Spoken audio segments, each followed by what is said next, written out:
Bas nga lang. Bakit? Kalkulado. Kalkulado. Sa talong ay ano, hindi na ako nag-ano sa talong. Palabis lang ng isang guhit ano. Ako nagbabandil ay. Oh. Buhat ko na ang 10 kilo eh.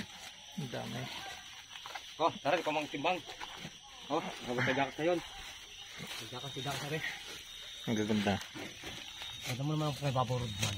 Sariwa. Oh. Pero ho, ayos na naman.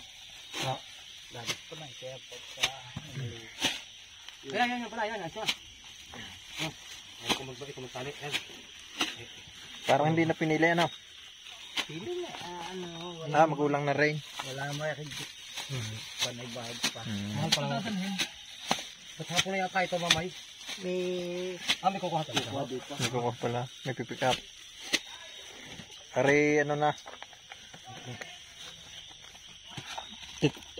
Titimbangin pare. Masasako. Yuhu pa rin na.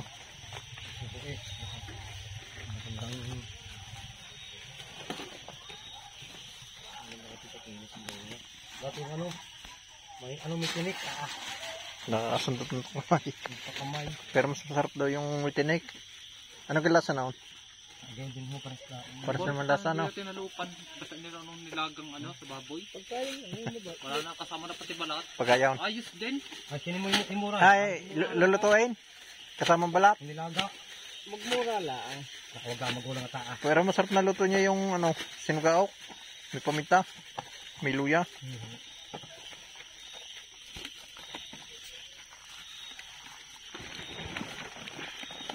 Ari binuhat ng isang tao. Ari lapas na isang 50 kilos.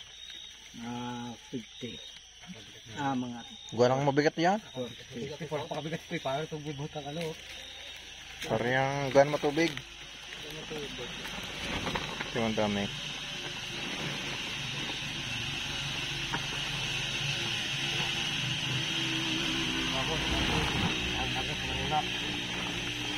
Wala kami yung telepono. Ganda, birthday.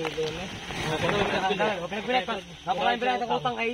Lulong si scatter yung anak. Walang yan yung gusto. Nagbayad nga doon ng dali yung pipili. Ang gaganda no. Nilirehab na. Nilirehab yung taong gayon.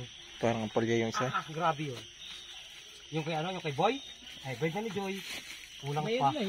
Drop pa. Lulong sa sugal ay. Iba pa yung kinalulong sa sugal. Yung mga nagpapakamatay ay. Yung mga online. Kaya dapat yung ibanda nga. Ang dami yung papakamatay doon. Pag naman nakipatay na nga, yun hindi kinalulong yung asawa. Ito lang